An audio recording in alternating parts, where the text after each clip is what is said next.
In the heart of Umudike, a quiet village surrounded by thick forest and rolling hills, lived a young boy named Chike. He was the son of Okeke, the village palm wine tapper, and Okeke, the best storyteller in the land. Chike was unlike other boys his age. He did not care for wrestling or hunting. Instead, he loved music. He could make melodies out of anything: a calabash, a hollow log, even the sound of wind whistling through the trees. One evening, as he wandered through the forest searching for firewood, he heard a strange sound, a soft, enchanting tune floating through the air. Mesmerized, he followed the sound until he reached a clearing where an old man sat beneath an ancient Iroko tree. The man had a long, grey beard and eyes that gleamed like the stars. "You have a curious heart," the old man said, smiling. Chike bowed respectfully. "Sir, that music, where does it come from?" The old man chuckled and held up a small flute, carved from wood so dark it looked almost black. "This," he said, "is no ordinary flute. It is the flute of Ik, the spirit of the forest. It plays the songs of the gods." Chike's eyes widened. Can I play it?" The old man studied him for a moment, then handed him the flute. "If your heart is pure, the flute will answer you."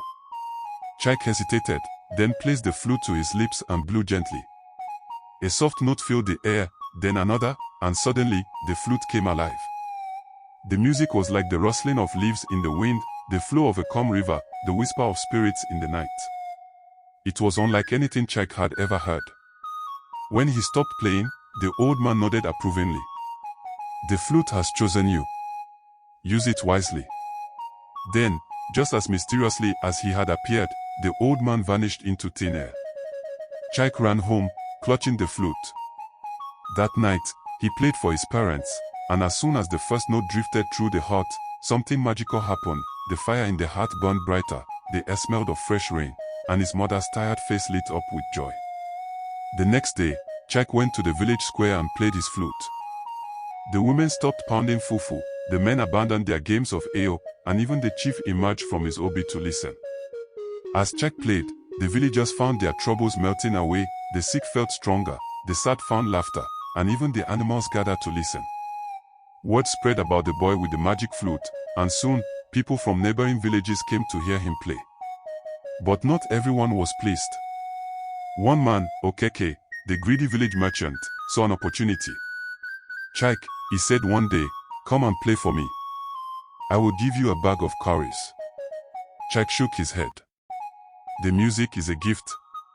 It cannot be sold." Furious, Okeke plotted to steal the flute. That night, he crept into Chike's hut and snatched the flute from beside his sleeping mat.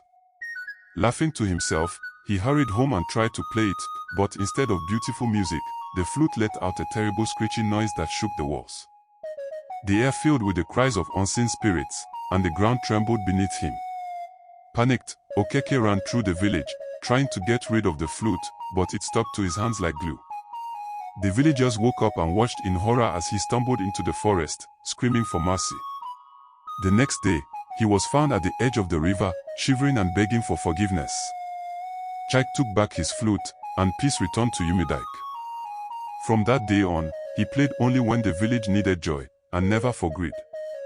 He became known as the music maker of Umudike, and his melodies lived on in the hearts of all who heard them. And so, the magic flute remained in the village, a symbol of the power of music,